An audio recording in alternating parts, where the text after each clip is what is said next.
In this video, I'm rolling with Shihan again. Shihan is a good white belt, closer to a blue belt. He's done some competing, and he has a very good defensive game after you pass his guard, and he's got a good guard. He's a good inverter. Not great, but to even be inverting at this stage as a white belt is pretty impressive, inverting effectively. So as you can see, he's trying to invert. I'm controlling one leg, controlling both legs. So as I always say, I want to control his legs and he wants to control my wrists. So I'm trying to free my wrist so I could control his leg, which he let me win that battle by switching to framing on my upper body, which doesn't help him. But he's only 135 pounds, but he's very strong for his size. Very athletic guy.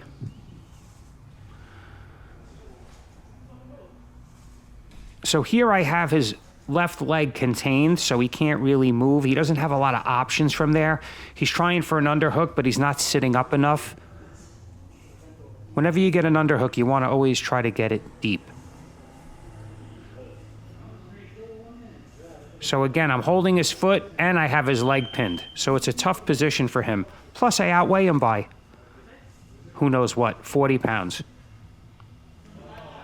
40 pounds of fat. Just kidding. I do have some muscle. So I'm looking to pin his leg. He's controlling my right arm and I'm sitting on his left leg. So I'm looking to flatten the right leg. But for now, I'm comfortable here. So I'm taking a few breaths.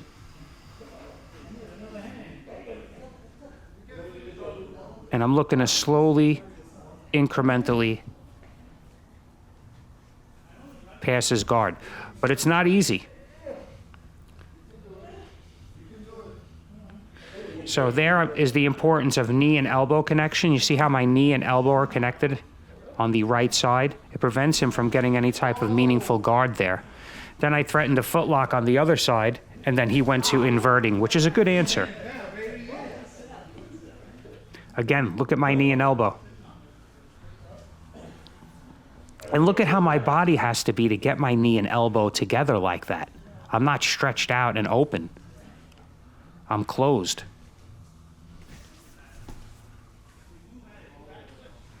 So there he spun into the footlock again.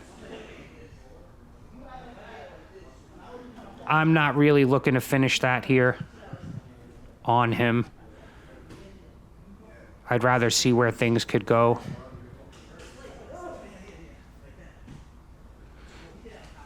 So he's pulling on my head and elbow even though I have him in a footlock. So the first thing he should do is address my connection.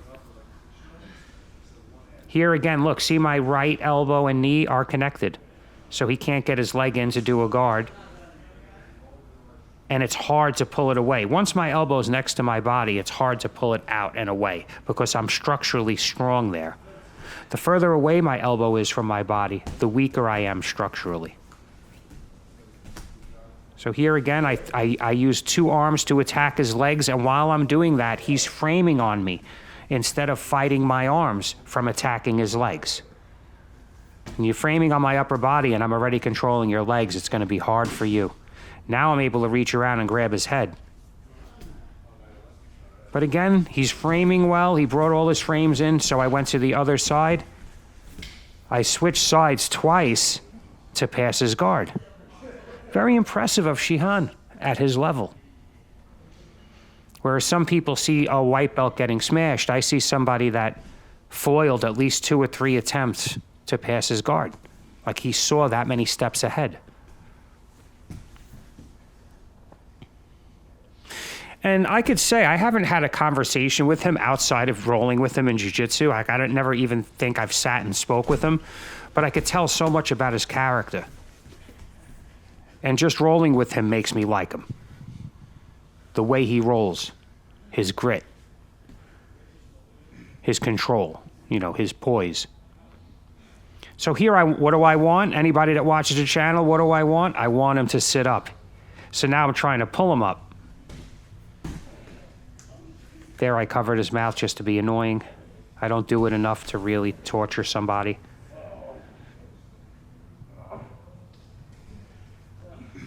So here I'm in side control, a hard-earned side control. And I'm looking to isolate his arm, but he's got a good defense there. He's got good strength in his arms. But the only problem with his defense is he should keep his hands together, and that'll make that frame a lot stronger. As you could see, the frame on one side's barely doing anything, and now I'm just attacking his left arm. Whereas if he clasped his hands together, it would be harder for me to accomplish this. So again, I want him to sit up. I'm letting him. There's no pressure. If he wants to sit up right now, he can. But he knows better. So now I'm thinking of north-south choke. If he wants to lay back like that and his head is off the mat, that choke becomes available. But he turned his head into it, which is the good defense. Everything's very subtle. It's not a lot of big movements. Or at least it shouldn't be. I think big movements compensate for incorrect small movements. So here I'm holding his elbow off the mat. I've shown this before. It's a great way to try to stop somebody from escaping, but he did a great pendulum with his legs, which creates a huge amount of force. It's a big force multiplier. So here he was looking to invert. I put my hips behind his neck. So now his his neck is off the floor. How can he invert? So again, I'm looking for the choke. I want him to just sit up, to just make that thought in his head that, oh, I'm just going to sit up, which any normal person that doesn't train would do.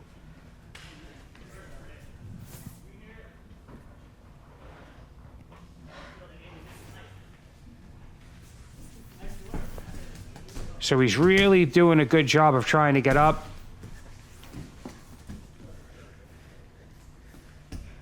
I tried to spin him over into the armbar, and he went with it. He kind of anticipated it and beat me to the spin, which surprised me. Now I have him controlled again, not smashing him, but not letting him out. See, I have his elbow up in the air. I always go to that grip because it really makes it hard to bridge from there. It makes it pretty much impossible. Now I have both elbows up. Now the pendulum with the legs would work. He's kind of thinking about it, but he's not doing it. So whenever you're being dominated in a position, there's always something that's free. Usually you're not pinned in every way. So in this position, his legs are open, his hips are open, so he could do the pendulum. So when he grabs up for my face like that, it really opens him up for the armbar. I think I did that to him last time. So there I'm pushing one leg away while passing, turning my hip. See, my hip is facing in the opposite direction. He's got a tough guard to deal with because he's a smaller guy and he's good at inverting and flexible. So it's easy for him to bring those legs up and over. And comfortable where he doesn't feel a great deal of discomfort. So here I'm sitting on his head. And now, because his legs are so free, I threatened the toe hold, and he managed to escape. But as you can see, I'm not putting a lot of effort. I'm not trying to match his pace, his youthfulness, you know, his gas tank. It's going to be better than mine. There's no match there.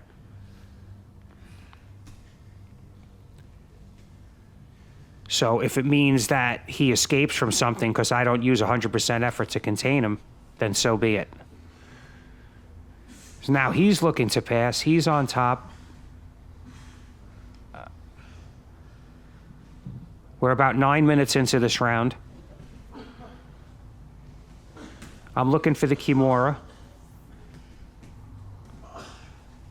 I'm framing on his face first to get him to back up and then going for the Kimura.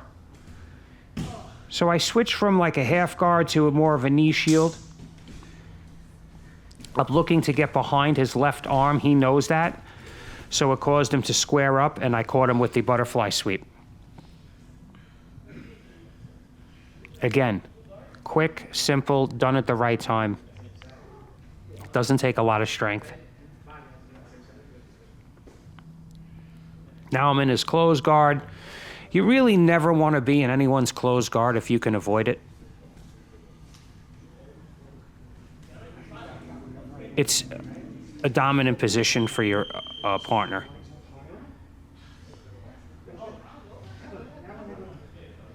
So now I'm explaining to him. I heard a bell go off, so I don't know if we decided to stop there. But I gave him a quick explanation of to pick his knees up. Because when his legs are laying low around me like that, it doesn't stop me from pulling my elbow back to escape his attacks.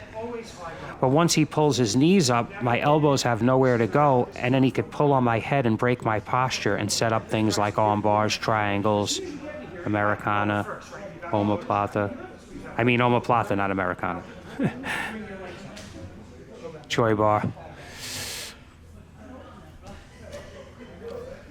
So, yeah, this is a little post-roll banter, and I always feel like I don't really see this at a lot of schools. You'll see it if there's open mat and guys are getting along well, but I think it should just be part of the curriculum. Like after you roll, if you're more experienced, you should be able to give your partner some pointers on what they could have done better. Simple pointers, not a whole huge explanation, just quick pointers.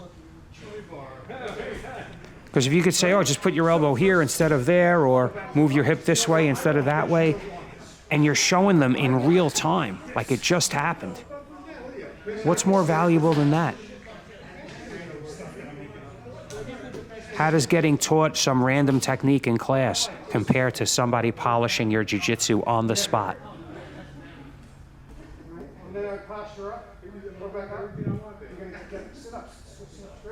So here I'm trying to show him the inverted armbar to go-go plata.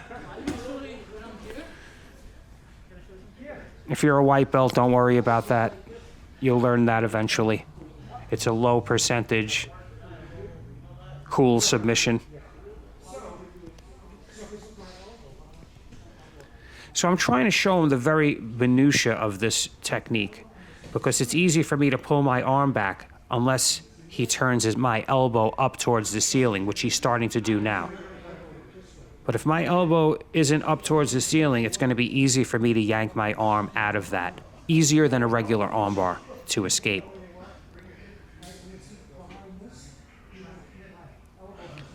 That's why this armbar, in my opinion, has to be done a little bit quicker than a regular. You can't just go in super slow motion. You gotta kind of surprise him a little bit. So he grabs your head and you just take it. I'm not going to do it where I hurt someone's arm. Your arm does have more play than a heel hook or something like that. I'm not just going to explode into it. But I've been hitting it a lot lately, so I'm realizing it's a big... I don't know if it's that I've been hitting it a lot or I've noticed it because I'm watching all my rolls for the last year and a half. But I notice I do go to that a lot. So I want to polish it.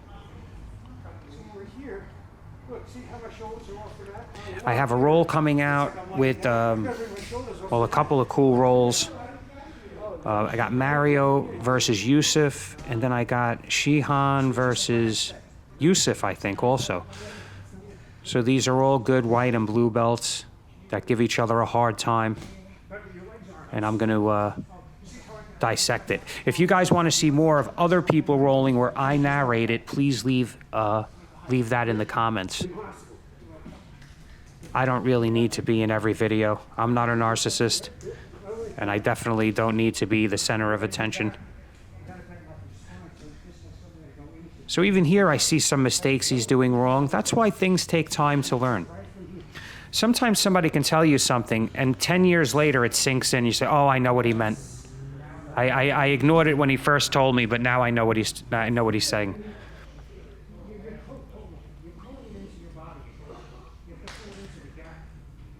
So we had a good round with the white belt. We had a good dialogue at the end, constructive. And I hope everybody learned something from it.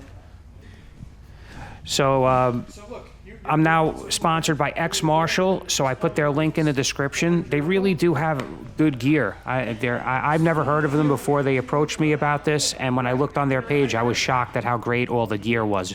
They sent me a bunch of stuff. It's all high quality. The shorts have so much Velcro on them, I can't even open them sometimes. Everything's made very well.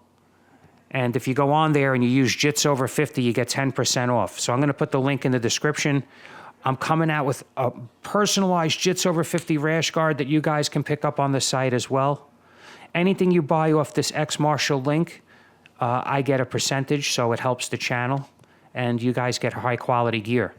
So if you find value in content from this channel, check out X Marshall. The link will be in the description, or you can go to the Buy Me a Coffee link. And thank you for watching. I appreciate it. If it wasn't for you guys, I wouldn't have a channel. So please like, share, and if you haven't already, subscribe. Thank you.